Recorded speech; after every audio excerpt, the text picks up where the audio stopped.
everybody, this is your host, Moonshadow Mystery the Changeling. Welcome to my channel. I'm sure many of you might be wondering, what is going on with you today?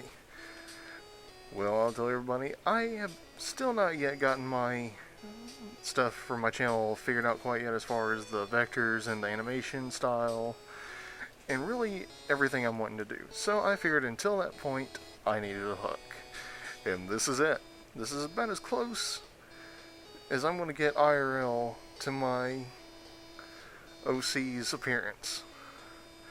It may be a little rough, it may not be what I stick with, but hey, it's working for now. In case anyone is wondering, that playing in the background is the 8-bit Helping Twilight Win the Crown by TF2 Brony 98. Sorry, I had to look off screen. I have it on a separate screen. I would show you, but kind of hard right now. What is the video's purpose today? Well, I will tell you. Today's video, other than just debuting my gimmick, is to do a video that was requested by a subscriber and a watcher of mine by the name of Cam Barrage. Again, apologies, I had to look off screen in order to see the name. Cam requested that I do a supplement video where I talk about my hopes and expectations for the Equestria Girls franchise. And to be perfectly honest, I actually liked that idea. I liked the concept behind it. What are my hopes and expectations for the Equestria Girls franchise as it stands currently since the since Legend of Everfree debuted? Mine is not debuted in the United States yet. It'll debut Saturday, October 1st, and it'll be on Netflix. So I strongly urge and recommend any viewers out there to please support the official release. And before I continue any further, I do want to stress the fact that My Little Pony Friendship is Magic and Equestria Girls are the creative licenses of Hasbro Studios and DHX Media Vancouver, as well as the creations of Lauren Faust. I know I've not done that in the previous videos, however, I'm trying to take things a little more seriously, a little more professionally. Now, what are my current expectations? Spoiler warning ahead for anyone who has not seen any of the Equestria Girls movies up to the current Legend of Everfree.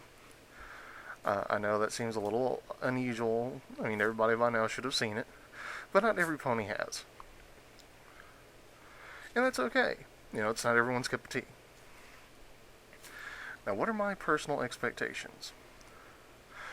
Well, continuing on from Equestria Girls 4 Legend of Everfree, I highly anticipate that the 7 element of Harmony shards, the main 7, or rather the human 7, received in the previous movie will play a heavy part in the next one, especially since the portal going to the world of Equestria in front of Candlelight High appears to be leaking, which means more magic is seeping into the human world. I also suspect and anticipate a lot of romantic tension both between Sunset Shimmer and Flash Sentry, as well as potentially Flash Sentry and the pony Twilight Sparkle, if she has a reason to return to the human world. Now, we don't as of yet know whether or not she's going to, because one, we have Season 7, which will probably premiere sometime next year, as well as the My Little Pony Friendship is Magic movie, which again I believe is slated either for next summer or the summer after. I'm fairly certain it's this next summer, probably next August. Don't quote me on that because I don't know definitively yet. I don't think any of us know definitively yet. But I am looking forward to it if that is the case. As well as the next Equestria Girls movie, which will probably premiere afterwards if they're currently working on it, since the Equestria Girls movies do seem to have this pattern of premiering at the end of each season or toward the end of each season. As we saw with Equestria Girls 3, the Friendship Games, it premiered toward the end of Season 5 because it was supposed to be between Seasons 5 and 6. Unfortunately, part of the ending of Season 6 got leaked because of the movie. Because it unfortunately aired before the actual season finale did. So we knew that the Season 6 finale was going to involve time travel. Now, it wasn't a huge spoiler, but it was enough of one that it got a lot of ponies thinking. Now, as far as my additional expectations, unfortunately, I think that the new costume change is going to come into play again. I really hope it doesn't. Of course, initially hoped the same thing of the Rainbow Power transformation and the main franchise of Season 5. Well, into Season 4 and the start, somewhere in Season 5, do Princess's Dream of Magic Sheet because, it made their reappearance there. The reason I say I hope not, because honestly, even compared to that, I personally am not a fan of the new costume change. Of course, I'm also not a fan of the fact that Sunset Shimmer is still just a unicorn, while the human Twilight Sparkle is an alicorn. And the reason I know this for a fact, she got wings. Okay, the human Twilight Sparkle, who has had a minuscule amount of experience with magic of any kind, is an alicorn. And the pony, who unfortunately we expected to become an alicorn because of the whole Phoenix thing, unfortunately is still just a unicorn. We know this for a fact because she did not have wings. Even the new costumes, Twilight has wings, just like Fluttershy and Rainbow Dash. Sunset Shimmer does not. Does that mean I'm not looking forward to the next installment? No. I am looking forward to seeing what might potentially happen, which brings me to my next point. The real human Sunset Shimmer. Up to now, we know for a fact that for every pony in Equestria, there's a human counterpart in the human world. So far, we have not seen Sunset Shimmer's counterpart. Does that mean she's gone? I don't think so. Does that mean that our Sunset Shimmer did something to her? I really don't think so, because I think if she had, we would have seen a lot more drama from it.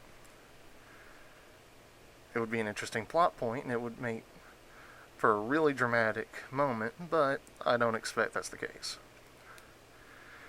Now, as far as other potential events, well, honestly, I kind of hope that we get a little more backstory as far as how Starswirl the Bearded found the human world through the portal. And I'm kind of hoping we have a little cross-continuity here. What do I mean by cross-continuity? Well, anyone who has been reading the IDW comic books, which are kind of argued as either side canon or main canon, depending on the issue, because some issues directly tie into events in the series and some do not. But there was a period in which the main six went into the mirror, and instead of ending up in the human world, they ended up in a counter Equestria, where heroes were villains, villains were heroes, etc. So, how did Starswirl the Bearded find the human world through however many possible infinitesimal universes that mirror connects to? And why did he choose that world to banish the most powerful and most evil and most uncontrollable creatures from Equestria? And more importantly, why was Discord not one of those individuals banished to the human world?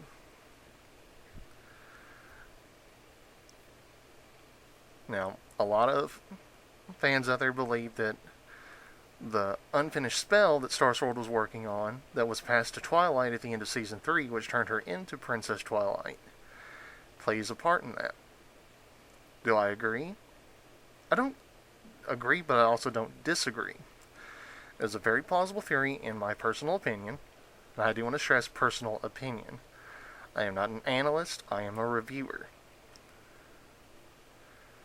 And a lot of my reviews are based on personal opinions and speculation. But does that mean I'm not looking forward to it? I'm extremely looking forward to seeing maybe a little bit of touch on his Discord's backstory. The IDW comics have touched on it a little bit, and he is several thousand years old and has crossed many dimensions. But no one has ever said where he comes from or if he's even the only Draconicus.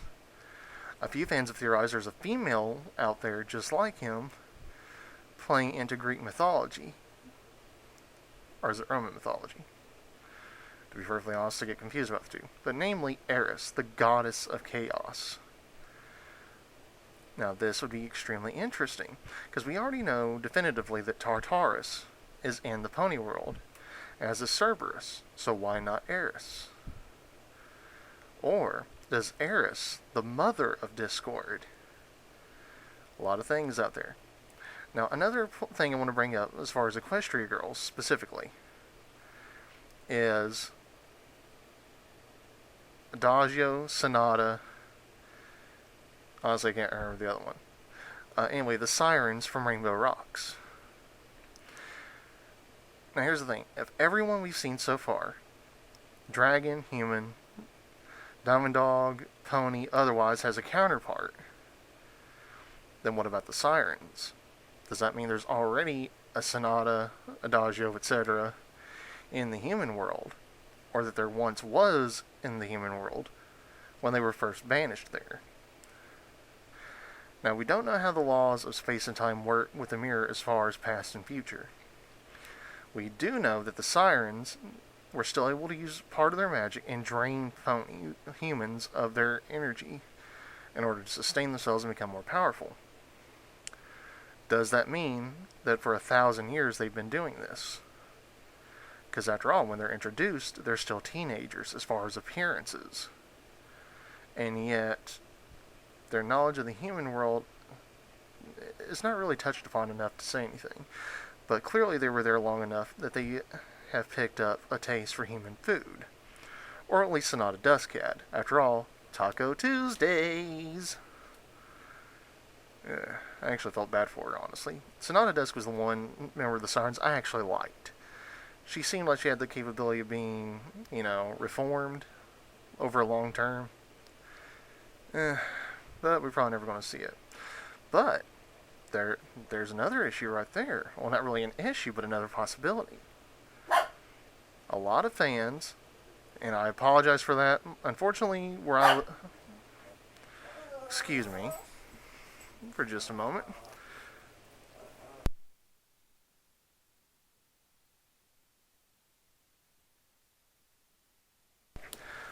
I sincerely apologize, everyone. Where we live, there's a bunch of dogs out, and unfortunately our pet Shih Tzu, named Winston, unfortunately he gets really testy when they start barking. Anyway, a lot of other reviewers, especially Silver Quill, that is MLP-Silver-Quill for anyone who's interested, has pointed out that the Sirens, so far, have been some of the more interesting villains of the Equestria Girls franchise, as well as some of the least interesting. Now, they might make a comeback. After all, they ran away, and we don't know what happened to them after Rainbow Rocks. This provides us a possibility of a returning villain, which honestly I would enjoy, especially if they get their hands upon whatever magic is leaking into the human world from Equestria. Do I think it would hurt the series? I don't think it would. Now, do I hope it'll be another Rainbow Rocks? Honestly, I hope not. Now, we can kind of tell from the context that they were talking in the movie of Legend of Everfree that the events from the first Equestria Girls movie to the current one took place within the scope of around a year. Does that tie into the show canon? Yes and no. The show's had... It's kind of hard to say if it's consistent or not, because we've had one winter wrap-up, 3 separate Hearthswarming events,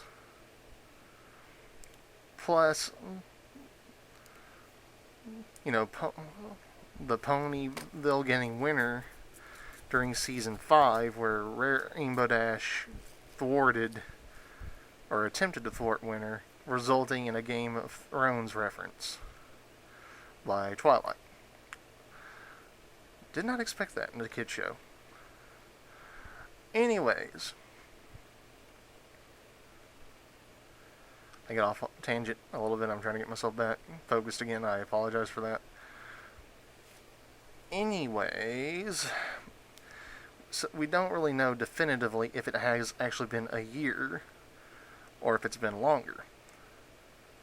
Because they seem to bounce the seasons around. For all we know, a lot of these events could be taking place simultaneously, and we're just receiving them in a specific order. Do I know that's what's going on? No. So please don't go assuming that based on my mention of it. It's just a potential theory. But anyways, according to the Equestria Girls canon, and I believe it was either Rarity or Applejack that stated it near the early points of Legend of Everfree, it's been around a year's time. And Legend of Everfree takes place near the end of the school year, toward the start of summer.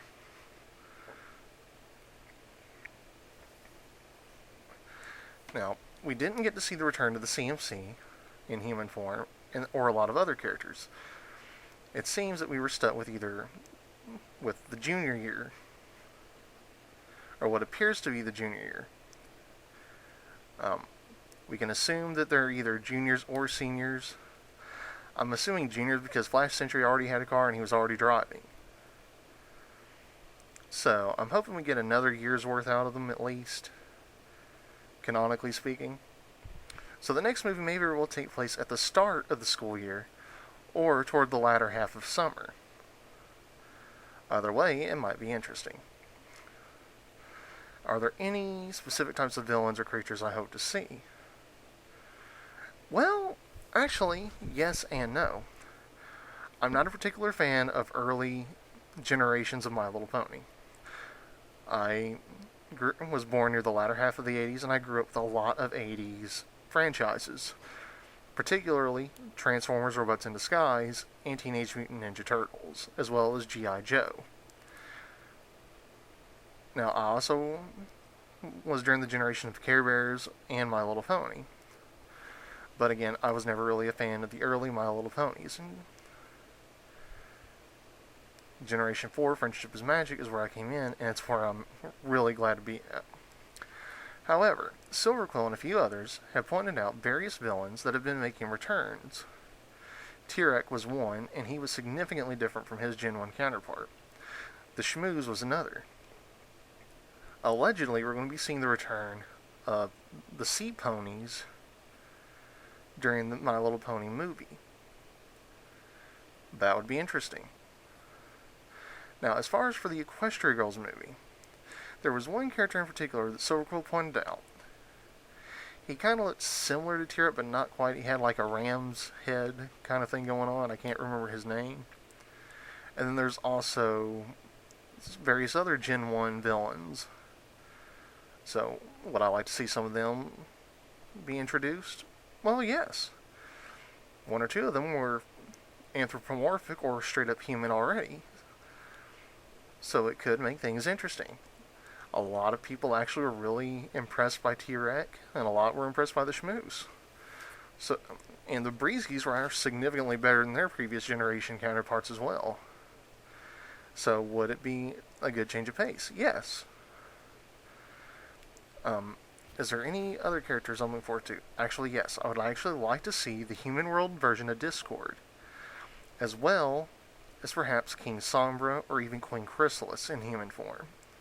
Now, thanks to the creator of Flufflepuff, I believe it's Fluffy Mixer, here on YouTube, we have seen the potential what Chrysalis could look like in the human world. Now, and we also have the Equestria Girls toy line, which shows both Zecora and Chrysalis in human form, but we've not yet got to see them. Zecora is another character I would like to see, but would she be the same age as the ponies, or would they put her in an sort of like Cranky Doodle in an authoritative point of view? I would very much like to think so, because she's got the age and the experience. Let's see.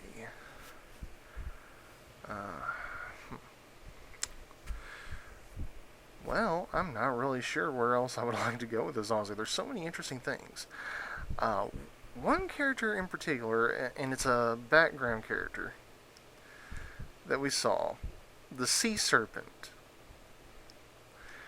whose name I've actually forgotten, even though he was named by the fandom, who appeared in Slice of Life. I wouldn't mind seeing him, if only because I'm curious to know whether or not sea serpents would fall in line with dragons like Spike and be turned into canines, or if sea serpents would get the same treatment as the diamond dogs, who actually were dogs, and get humanified. Humanified? It's an interesting way to go. I'd also very much like to see if Shining Armor and Cadence in the human world get together, and we have a human Flurry Heart. This would be interesting, in my personal opinion, because we know from the crystalline that Flurry Heart had her powers nerfed, thanks to Sunburst. Her powers were sealed around the same time as the Crystal Heart being restored, which I think is pretty awesome. Pretty bad, actually, because they gave her the Poof treatment. And honestly, Poof's introduction into Fairly Odd Parents, I have to agree, is kind of where the show started to slip. It's sad, but it's true. Although, the show is still better than the live-action films. So many headaches and disappointments from the live-action movies. The mere fact I watched them hurts. It does. If you like them, that's fine. I just personally did not. Let's see. But anyway, the human Flurry Heart. This would be interesting. Especially if, for whatever reason, the excess magic from the Pony Flurry Heart was transferred into her human counterpart. Now, why would this be interesting? Because the human Twilight, who I've already talked about, is an alicorn despite the fact of not having done anything significant enough to warrant it. Now, any fans of anime out there are probably going to get this reference, because I'm going to be referencing Full Metal Alchemist. We seem to be operating on the property of equivalent exchange. For scientists out there, it's basically the law of energy. And for those who aren't aware, it basically means energy can neither be created nor destroyed, only transformed into another form. Which means that Flurry Heart's energy was not destroyed. Could it have been sealed inside of her until she grows up? Potentially, yes. But what are the ramifications if instead it was transferred? Now, we know for whatever reason, in the pony world, there are only 6 elements of harmony. In the human world, there are 7. And those shards perfectly match the shards that were created in Season 1, Episode 2, Friendship is Magic Part 2, where Nightmare Moon shattered the elements as they originally were. Now, why is this significant? Because if the energy instead got transferred, perhaps it is the cause of the leak. Or, at the very least, the destruction of the statue on top of the pillar portal is the result. And that the pillar itself is actually containing one massive portal. Now that would be interesting. Silverquill in particular, and I know I'm referencing him a lot, I have a lot of respect for him, I enjoy his videos. But Silverquill in particular pointed out in his review of the original Equestria Girls film that if Sunset Shimmer were to destroy the structure holding the recess in which the portal was located, that it might in fact destroy the portal. If my observations are correct, destroying that structure might have actually expanded the portal indefinitely until the two worlds merged together into one. It's just a thought. I don't know if that's what would actually happen, but it is a theory. Anyways, and I'm sorry for saying anyways, that's one of my go-to words when I'm trying to get myself back on track. But continuing on, I'm not really sure there's really much else I'd like to see. I would actually like to see more of the human world explored. I apologize for that. I had supper a little while ago and it seems to be biting me in the flank a little bit. But I would like to see the human world explored a little bit more. I would like to see what Manhattan looks like in the human world. If it's more like the actual New York counterpart, if any of the structures, like, the Pony Statue of Liberty or whatever, are still the same. Maybe see the human world version of Appaloosa. Maybe it's more like Dallas, Texas or something. There's just a lot of things I would like to see. I would like to have it expanded upon. And also, speaking of Legends of Everfree, I know I've covered this a few times. I probably even covered it in my review of The Legend of Everfree. But Gaia Everfree. Is it a made-up story? Well, according to Timber Spruce, yes. Even according to Gloriosa, yes. However, what if it's not? After all, the Everfree Force seems to be connected in both worlds. The Elements of Harmony shards. Now, this may seem a major headcanon, and it probably is. But, think about it, every pony. The Tree of Harmony. We all know what it looked like. We all know what its cavern looked like. Crystally. Sparkly, crystally. The tree itself was like an ivory crystal. What about the pedestal the shards were in? An ivory crystal. I believe the Tree of Harmony, I believe its roots actually transcend dimensions. And it's connected heavily to the Equestrian Girls universe. Which means when it absorbed the Elements of Harmony, it actually transferred them into the human world. It's probably all leading up to this great big huge thing that probably ties into the My Little Pony Friendship is Magic movie. I'm actually looking forward to it to see if maybe my headcanon is firing strong or if it's misfiring. But it is an interesting thought. I'm looking at the time and I'm seeing going on close to a half hour. I'm already exceeded the time limit of my Legend of Everfree review. So, I'd like to ask everyone watching, what do you think? Do you think some of my skeptical opinions hit the mark, or do you think I missed entirely? Do you agree with me, or do you disagree with me? Leave your comments down in the section below, and I would love to see what you have to think about. I may do another supplement video later on.